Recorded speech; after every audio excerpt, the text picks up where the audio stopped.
Historical Happy Hour, the podcast that explores new and exciting historical fiction. I'm your host, Jane Healey, and in today's episode, we welcome back best-selling author Rhys Bowen to discuss her latest delightful novel, Mrs. Endicott's Splendid Adventure. It has been called a riveting and important historical novel, and it just released August 5th. Welcome back, Rhys. Thank you for doing this Oh, again. thanks. Hi, Jane. Welcome back and congrats on your new book too. It's doing brilliantly. I love it. Oh, thank you so much. So I'm going to do a quick bio about you because you have this amazing background and prolific writing history, and then we will dive in to discuss the book. Okay.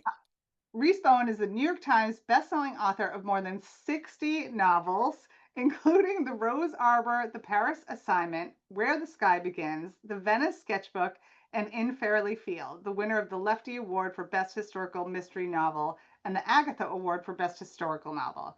She's also the author of the Royal Spiness series and several other series. Bowen's work has been translated into many languages and has won 16 honors to date, including multiple Agatha, Anthony, and McAvity Awards.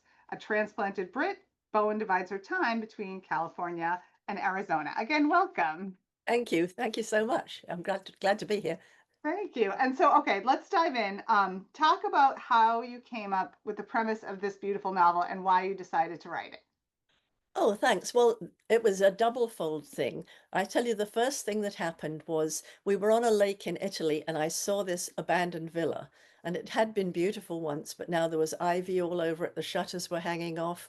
And I said to my husband, being me, I said, we should just buy this and renovate it. And my husband, being practical, said, no way could we ever do that.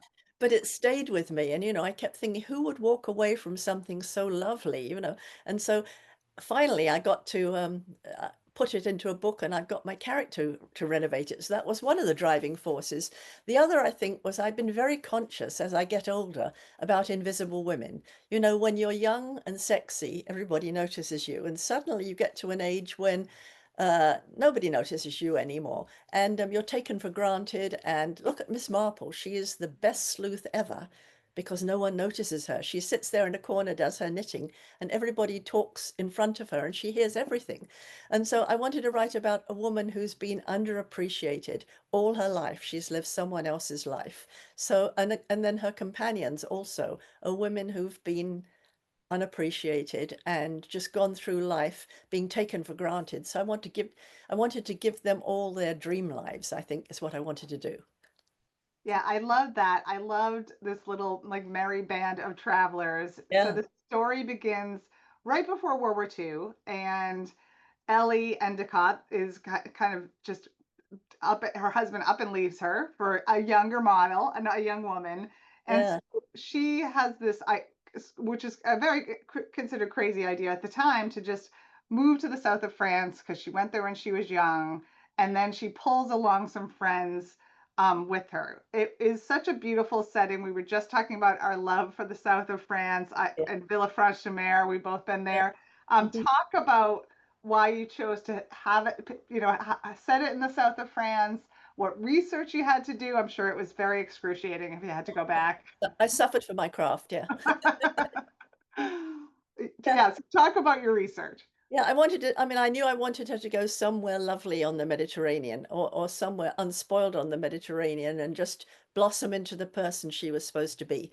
Um, and I toyed with Italy because I love Italy too. But, I know France very well. I've been many times. And also I speak really good. I have a degree in French. I speak really good French. Oh, So I wanted her to be somewhere where she could interact with the local people very easily. Um, and I set it in a fictitious place. I've called it Saint-Bonnet. It's close to Marseille, but it's really, if you've been to that coast at all, you'll know it's based on the town of Cassis, which is just outside Marseille.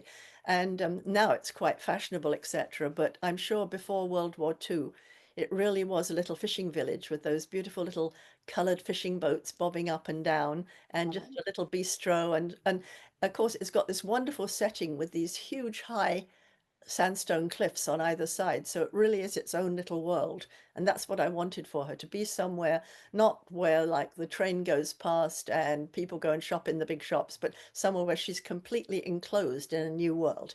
So I set it there. And I'd been there before, but when I write a book, I always have to go back. Of And course. then I know I'm writing the book, and therefore I'm like a sponge. I'm open to everything. I sit there, sit at a little cafe and think, what can I hear? What do I smell now? What's that? The slap of the water against the harbor. And all, take in all those tiny details that when I write about them, I take you there too. So, as I say, I do suffer for my craft. I went there the fall, when I was writing that, I went there and, uh, did all those things, had to try out all the bistros and, Of course. but it really is a magical little place. And I tell you one thing that we loved is the market there. To go into the markets in the south of France, and there's a cheese stall with like 100 varieties of cheese. And I went with my daughter, and I took my daughter and son-in-law along to be my drivers and companions. And we tried like 5 cheeses a day. We'd have piece of this, piece of, and then there's a stall that just has olives, like all Hmm. varieties of olives. And another thing we found at the market was you get the most amazing clothes if you're ever there again. Let me recommend, because obviously they have, I think, samples, because there's only ever one of them. And if you look very carefully, you find these things you don't find anywhere else. I bought a blazer in the market, and I'm flying first class on a plane, and the flight attendant says, "Oh, I love your blazer. Where did you get it?" And I said, "Oh, south of France." La-di-da. La-di-da, yeah. You and I have some very similar tastes Yeah, because all I care about I'm not all I care about, but my favorite thing about the markets is those little those cheese stands that are just yeah, amazing. yeah, right.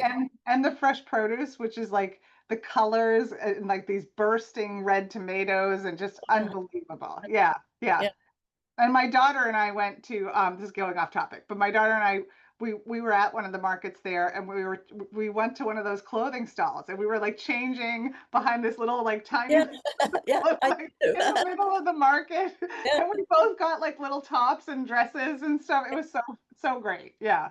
yeah. So lovely. So things change obviously dramatically in the village when the war begins. And so, in terms of that research about what life was like in the south of France during the German occupation, did anything surprise you when you looked into that? You know, I first of all I had to bring in the war. I find it hard to write a book now, and that the war doesn't come in. I've done so many of them that Yeah. but also I wanted Ellie to be happy and to be there, but then you can't write a book where she goes there and she lives happy ever after. We want the tension in her life, and we want to show what she's made of. The fact that because other people have believed in her now gives her the strength to do things she could not have done before. So I one thing that I wanted her to, there's an island further down the coast. It's not right off Cassis, but there really is an island with a monastery that I went to once, and I really was caught in a hailstorm there. So I brought that into the book. But I wanted her to help smuggle Jewish men to this island, and then from there and that was in my plan. But when I did the research there, I found there really was a resistance cell in Marseille that did start bringing out Jewish men, mainly men, because you could get them out so much easier. And Jewish women were taken in by families in the hills, and nobody questioned them quite as much. And they were taken across to Corsica, which was Italian occupied and therefore much more relaxed about how they felt about the Jews. And so that, it was fun to see that that really happened. And of course, you have to do all the real timeline of when the Americans came in, and there really was this intensely fierce battle in Marseille with the Germans occupying Marseille and the Americans off the coast. And, if you lived in Cassis, you would have heard the boom, boom, boom as they fought each other for several days.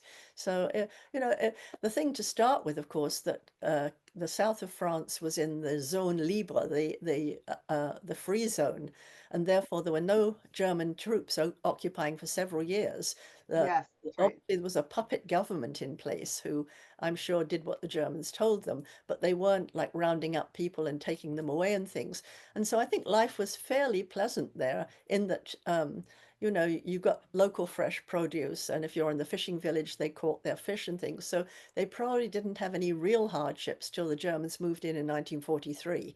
So, you know, I wanted to show, and but the thing is, when she opts to stay, she is an enemy alien. And of course, if the Germans told the local people, go and round them up, she would have been rounded up and she might have been sent to a camp, not a concentration camp as we know them, but there were sort of holding camps in France at that time. So she really is in danger from the moment war is declared. And of course, well, they come up with a novel solution to keep her in the town. Yes, yeah. No spoilers, but That yes. is no. In terms of the characters, your characters are always very richly developed and feel, very real. Um, I want to talk. How do you develop your main characters? There's a whole cast of them here. There's Ellie, her friend Dora, who comes with her, who is ill. Her housekeeper Mavis, who's I thought was hilarious. They also pick up another woman along the way, another young woman, Yvette. So how do you develop your characters? Is it part of your writing process, or do you kind of sketch them up before you start? I hate to tell you this, but I bring them onto the page and then they develop their own lives and off they go. And I'm running like one step behind to see what they're doing. I knew to begin with, I knew what sort of journey I wanted Ellie to take, that I wanted, she's lived someone else's life for the past 30 Mhm. years. And I wanted to see what would happen if you gave her her own life. And she got a chance. I mean, she's a person who I presume has done everything correctly. You know, she's volunteered at church. She's had the dinners made for her husband to entertain. And if you look at this, she takes risks. I mean, the first risk is stealing his car and then going across the channel. But then she takes bigger risks. She takes in this unknown French girl. Um, and she starts taking bigger and bigger risks till when we get to World War II, she takes the biggest risks of all. So I wanted to show her character just setting out feelers for what could I do now, until at the end she is this very brave person. Um, so I knew where Ellie wanted to go. I didn't know she'd have a romance until the car pulls up and this rather hostile guy with curly hair comes up and says, "What are you doing?" So that was kind of nice to find out. Oh yeah, there's this guy who's not at all bad at all in this village. We like it. Uh, but I knew to begin with, I wanted her to take two women she would not have been friends with in England. You know, there's a very strict class system, and she would not have talked, she wouldn't have hung out with her maid. She wouldn't have said, let's go to the pub together, ever. And Hmm. nor would she with Dora, who is the older classic village spinster, you know, who runs all the good deeds, but everybody's Hmm. terrified of her and she's really critical. So there's no way they would have hung out together either. But circumstances throw the three of them together. And I think the interesting thing I learned when I'd finished the book was Ellie thinks that she is saving Mavis and Dora. And when she looks back on it, they have saved her. And Yes. that's what I wanted to, you know, that's what made me feel good at the end of the book, that had happened. Yeah, and that's one thing I wanted to mention to people too. There's a lot of World War II out there, and some of it can be rather dark. But I never, obviously things happen, to these characters in this book, and so, there's some sadness, but you always seem to balance it, and it ends on a really hopeful note. There's a lot of joy too, and Yeah. how do you strike that balance in your writing? Is it another? I mean, you've been doing this so long. Like, is it just innate to you now? But because I really felt that, like, it is a delightful novel, even though it's a wartime novel, and it has a really, it's about female friendships and, like you said, discovering yourself later in life and all of those great themes. Yeah. I can't, it's not in my nature to write a book with a sad ending. I don't think I could ever do it, you know. Um, Yeah. but I knew along the way bad things had to happen. And uh, I think seeing how Ellie handles the bad things shows each time she handles one, you see how she's grown until the end. I mean, the worst things possible happen, and she has to come to terms with that or completely break. So, I mean, I don't know if I don't do an outline or character arcs or draw things on, you know, do diagrams on boards or anything. I just, I knew the war was coming, and I knew once the war came, life would not be beautiful all the time. And I knew that some really sad things were going to happen. And, I did debate some of them, but I thought this is a war. It has to be accurate. You have to, people have to understand that in a war, you can't save everybody. And of course, she couldn't. Yeah. So, I wanted to have to handle loss and grief as well as coming through it. Right, right, absolutely. Another two characters I wanted to mention that I really liked was Tom and Clive, or Mr. Thomas was he Oh called? yeah. Oh yeah. Yeah, and they were a gay couple that were not accepted by everyone, but kind of like lived their lives there. And were they inspired by anyone? Because I know, Clive was an artist, and um, Well, I used to work in BBC drama in London, and I had plenty of friends who were gay couples. And uh, the life in the BBC was so easy for them. Anything in an artistic setting, nobody minds, and everybody mhm. knows, and it's just lovely. But when you think that before, well, I mean, the one that made me think about it was, in World War II, what was his? Oh, Stephen Haw no, not Stephen Hawking. Who was? Oh, Alan Turing Oh was, yes. I mean, the person who literally saved the world because he invented the thing, he cracked the Enigma code. And so when you look at it, he saved the world, and they were about to arrest him for homosexuality. So that shows you how very dangerous it was. Even, I mean, no one was going to give him a free pass for saving the world, even. So if you No. imagine a gay couple in the 20s, and you imagine a spiteful landlady or something who would turn them in, they would have gone to prison. And so Hmm. it was funny because they were probably the first characters that came into my head when I thought Ellie's going to go to this little village, but I wanted there to be some Brits there because there were so many Brits in the south of France before World War II. Lots of British people would spend the winter in the south of France because that's what one did. And so I thought, it'd be lovely if she found them there because they can be themselves there and they can be warm and wonderful and the sort of people that would really make her feel welcome. And then you had the other Brits. You had the lower class couple who ran the little pension who would not make her feel welcome. So I wanted to show the balance of there were some Brits abroad who were really nice and the others who was not so nice. Yeah. Oh, and you did that so well. We talked a little bit about your writing process. So people, I always ask writing questions at Yeah. like the Yeah. second half of my questions. So you have this idea. It doesn't sound like you plot things out at all. You just sit down every day and kind of feel your way along. What is your process like? Well, I know an overall story. I mean, if you'd said me before I start, I want to write this book about a woman who's been underappreciated and finally gets to the south of France and finds out who she really is. So that was my overall, oh, and finds a villa and it's going to bring this villa back to life. So that was the overall arc of it.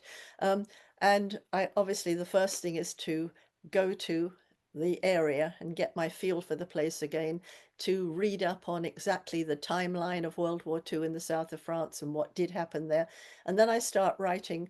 And the thing that's really important to me, I don't know about you, but if I've got that first chapter in place, I just feel that nothing else matters. And I Yeah. will I will Yes. toy with that for ages. I will lie in bed playing with the first line, playing with the first paragraph. Hmm. And once I've got that, then I sort of feel not the book's done, but then I know where I'm going. Um, and so what I do normally is I try to write 1,500 words a day and Hmm. every day. Um, so I will, I get up early in the morning. I do my emails, I check my Facebook page, all the things one does these days. And then I start to write, and I won't let myself stop for the day till I've done 1,500 words. And some days that's really easy, and I zoom ahead and I'm happy. And then other days it's like pulling teeth, and I get up and I throw a load in the laundry, and I get my coffee and I walk around the garden, all those things rather than write. But I know if I can't leave until I've finished them, I do them. And I think, this is utter rubbish. What am I doing? This book will never work out or never, and every book I go through this with, and I bet you do, everybody, I think every writer has these times of torment. But every day I start by editing what I've done the day before, because Hmm. you never look at a blank screen. And then when I look at it the second day, I think, oh, well, that wasn't quite as bad as I thought it was. Oh, I think that's going to work, or else, oh, I don't think we need to know this here. Let's get rid of this scene and put it in much later. So I've got something to start on every day. So I go all the way through till I've done a first draft. and then I give it to a couple of people to read, um, and they come back with their feedback, and then I sort of take what I think is good. And one of them's my husband, and he's Mr. Picky, and he will go through and he will say, that sentence was really clumsy. And then he will say, and it's funny with books, when I used to write the Constable Evans series with a male protagonist, he would say, no man would ever say that. And I would say, oh, but you see, he's a sensitive man, not like you. So, so we have fights, but I go through and I listen, and then someone else reads it, and I get their feedback too. And I go through and I do a really big edit, you know, literally a ruthless edit. Do I need this scene? Why is it here? Why do we need it in this place? What would happen if we didn't find it out until there? So I go through and do my really big edit. Then I give it to my agent to read, who has suggestions, go through, do final polish. Then it goes off to the editors. So yeah, and Yeah, that has to be done within 6 months because I write 2 books a year. So um, amazing, yeah, amazing. And yeah, I mean, it's so prolific. And it's so refreshing for me to hear let you go through that whole like yeah, self-doubt and angst and like, is this even yeah. anything? This is a disaster. Like, yeah. Well, every book, I think I go through a panic mode. Like the first 50 pages, I start to think, this story isn't going anywhere. And I think, oh, you know, it's going to be finished. I'm going to say everything I want to say in 88 pages, and it's going to be way too short. And Yeah. I go through this panic mode, and then I kind of see where we're going, and then it sort of it gets its own momentum, and it moves ahead. And by page 200, like, oh, I know, this is fun. I'm going to do this. So I have to do that. I have to sort of panic, else if I were really, if I got down with a book and I thought, oh, what a good story I'm writing. This is brilliant. I bet it would be a horrible story. I have to sort of have to really suffer as I go through it. Yeah, you do. I think you do have to suffer through the Yeah, process a little yeah, bit. And I'm the same way with the first chapter where I start in one place and then I start in another place and then she's on the train. No, she's not on the train. She's somewhere else. And I like until yeah, I get that tight and the best yeah, it can be. absolutely. Yeah. I mean, it's Yeah. so important. I mean, so many people will just read those first few pages. Yeah. And also, I mean, you have to know where to come in because obviously if you're telling someone's story, they have a whole life. You can come in the day Yes. they were born, but you want to come in exactly what shows them in that moment of conflict where you say, oh gosh, this is not good for this person. Or else or else you can do the other thing. You can say, oh, what a lovely thing. You know, this person's going up to the altar for her wedding. And then, oh, at the end of the chapter, the groom's not coming. You know, that sort of thing. You want to really grab the reader by the emotion in that first chapter, don't you? Yes, absolutely. That's so true. I Yeah. have to show people like the this is the advanced copy, but you have like they list all your books and there's like pages and pages of them, which is just it's just incredible. And you're Yeah. such an inspiration to writers like me. Well, And can I show you something else too? In the hard yeah, copy, look what Lake Union does inside. Oh, they do that inside yours too, do they? no. That's beautiful. And that's so perfect for that area of the And they world too. we always choose a beautiful, lovely thing to have on the inside of the hardcover, which is lovely. Gorgeous. Yeah, So gorgeous. yeah. So you've written multiple series too, and is there something like I'm so curious? Like you've written series, is there something different about writing a series compared to standalone novels? And do you have a preference? Well, I think one really complements the other, because when you write a series, it's like going back to a family reunion. You know everybody, you know the setting, you know everybody. I mean, obviously my characters move around. Like the Royal Spinus series, I've got this ensemble cast of characters who come put in an appearance in most of the books. So I know people who are going to come back and how they're going to behave because I know what they're like. So it's much easier in a way. You can get started immediately because you start with, she's always in the first person. So she's talking about what I'm going to be doing at the moment. And then one of these characters walks in and off we go. So in a way, it's a much easier to start. The good thing about the standalone is you never have to go back to those characters again. So I mean, if you really wanted to, you could kill them all at the end, which is a nice thought. That's funny. I don't know about you, but I get letters all the time saying, "Aren't you going to do a sequel to this? I want to know what happened to Ellie and Nico after this." It's like, no, I left them happily. I'm going to go away and never come to visit them again, you know. I just said that to someone the other day. It's so lovely that people want to hear, want a sequel, right, Yeah, of yeah, your books, and it's yeah. lovely to hear. But when I'm done, I'm done. Like I feel like it, and Yeah. they're done. Yeah, yeah, it's funny. Another nice thing about standalones, and I mean, that's why I started writing standalones. I had ideas that wouldn't fit into either of my series. And Hmm. so it's really nice. And my former editor, Danielle Marshall, was the best ever. I could say to her, I'd really like to write a book about a woman in Venice in various time periods. And she'd say, oh, brilliant. And I'd really like to write a book about young girls who got on a train to be evacuated in World War II and were never seen again. Oh, wonderful. I think if I'd said to her, I'd like to write a book about a man from New Jersey who goes to live in a cave in Tibet for 30 years, she'd go, interesting. But she wouldn't say, are you crazy? That's what I like. Yeah, I'm a huge Danielle Marshall fan. I noticed you dedicated this book to her. Danielle Yeah. picked me out of the slush pile. She was, and that's how I ended up with Lake Union Oh, great. almost Oh, 10 yeah. years No, ago. she's Yeah, the best ever. She was wonderful. Yeah. she was so great. Yeah. I have a couple more writing related questions. If anyone has questions for Rhys, please put them in the chat or in the Q&A. Hmm. Um, what is the best writing advice you've ever received? Um, I think, well, one of the things I say when I give a talk at a writers' conference or something is don't ever write to please anybody else. The Mm, only book I've ever written is one I want to read and it's not on the shelf. And so hmm. I have to write it because then I can put it on the shelf.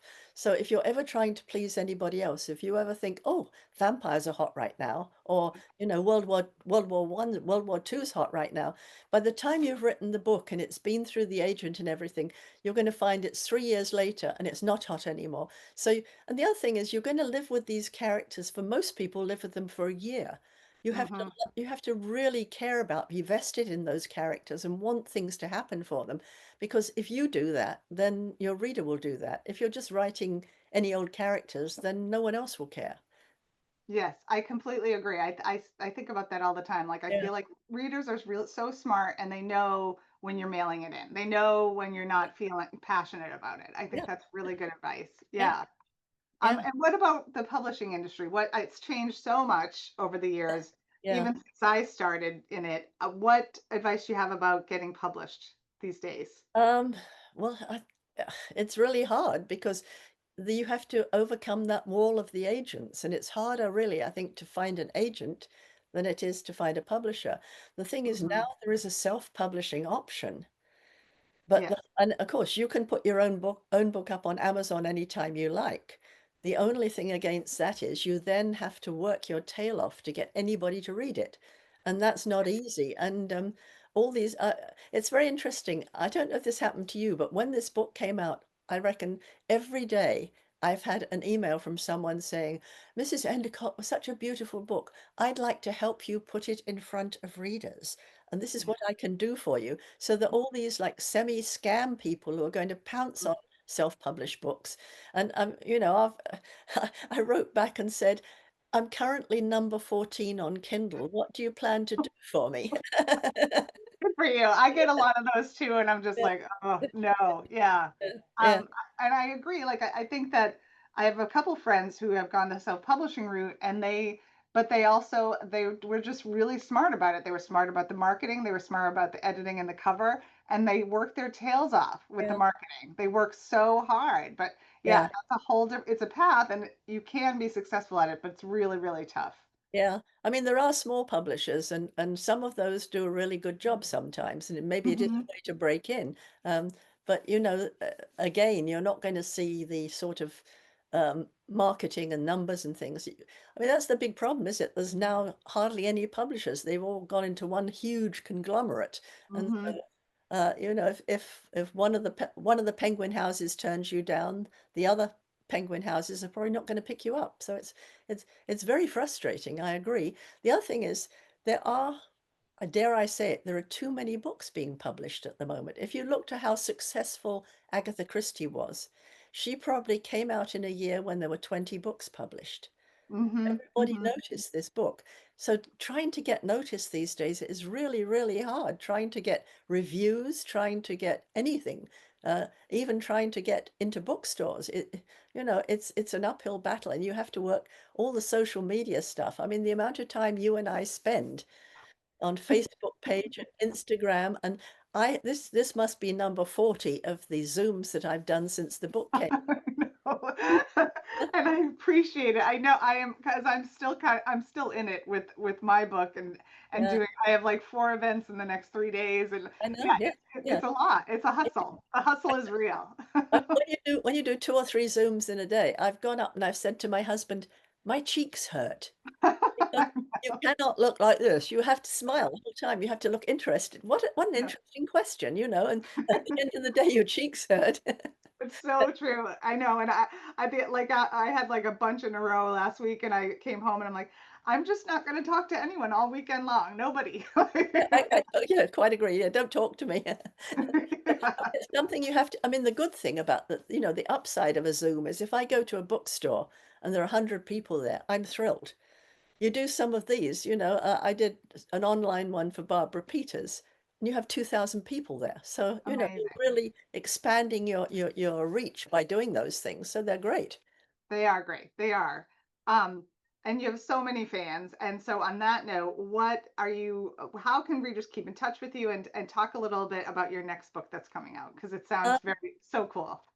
well, if you go to my website, which is just rhysbowen.com, and you actually want to contact me, there's a link which just says, get in touch with Rhys, and that will take you to my to my email where I can respond to you. And I do respond to my emails.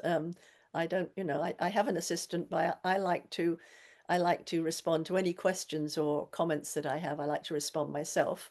Um, Mhm. I have a Facebook page, which is Rhys Bowen Author, and I post on that a lot.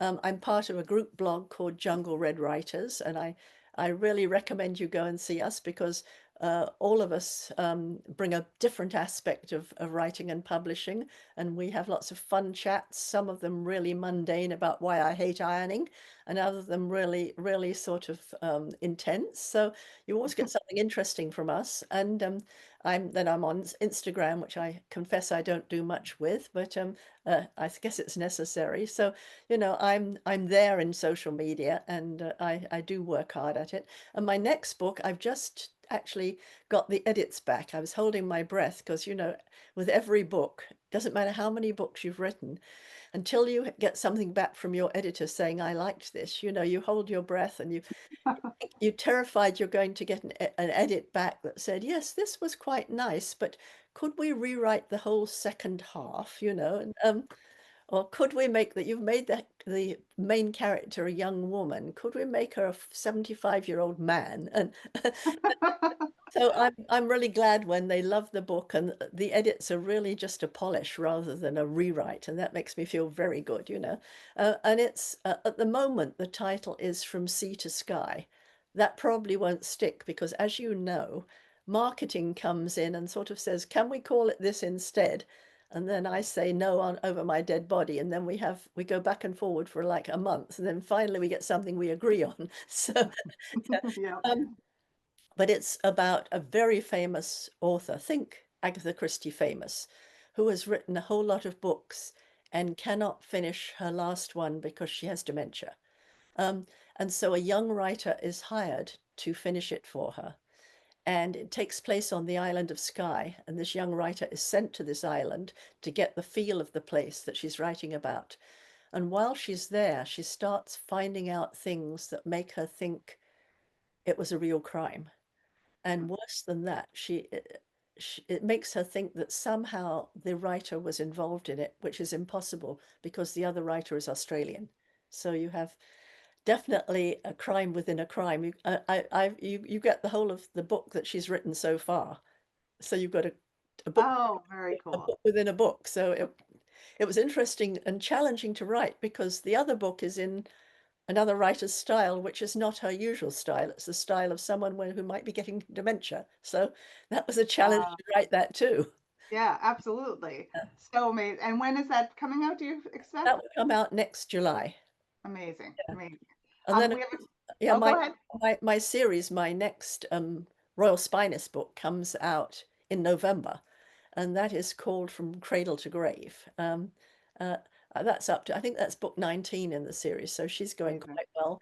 And we have a very interesting, lovely TV offer, which I think I'm very, touch wood, I'm very, looks like it's going to go through. So that will be, Oh, I'm meeting them in England in a couple of weeks, so I can report more then.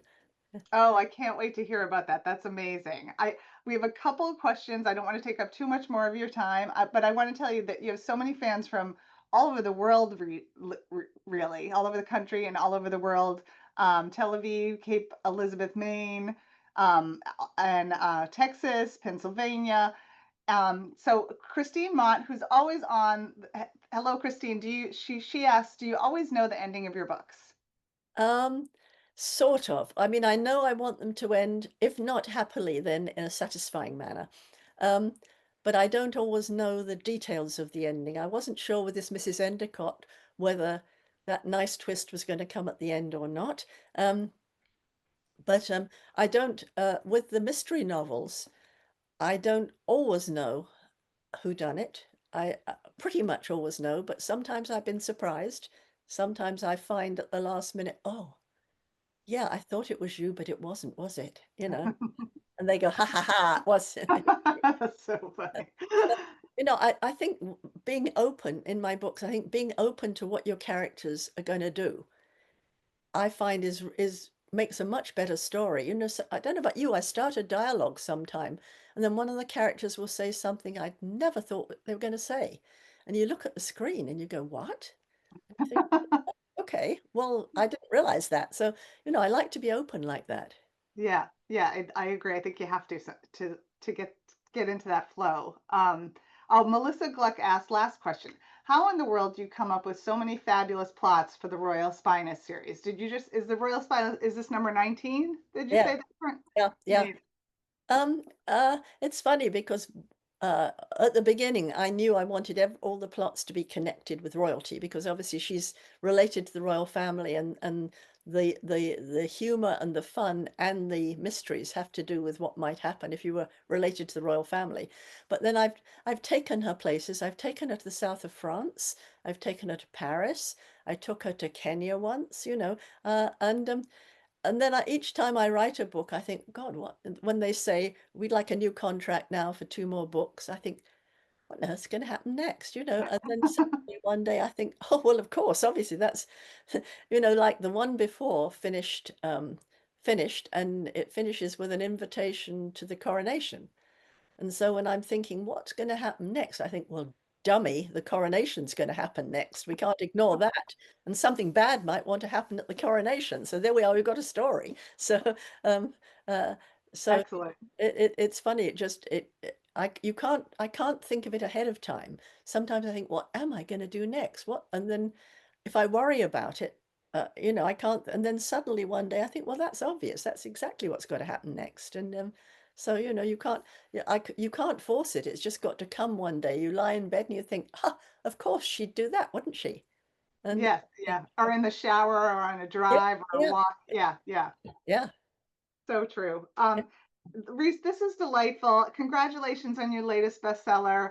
Thank I was so excited to talk to you again because, like I said, you inspire writers like me so, so much. you. And I hope with your next one you'll come back again, maybe in another Oh, year. absolutely, certainly will. Yes, I'd love to. Yeah. And if And you want to be a guest on Jungle Red's ever, just come and tell me too. Or oh, I would love that. We have Hank Philippi Ryan as a mutual friend. I love of her. course you do, yeah. And Hank grabs all the best guests, I have to say. It's just not fair. I always say, She's would you like to be a guest? And she says, Hank's hosting me, you know. Okay. right, right.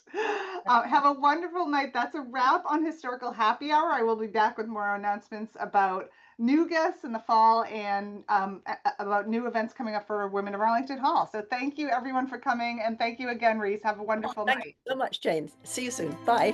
Take care. Bye bye.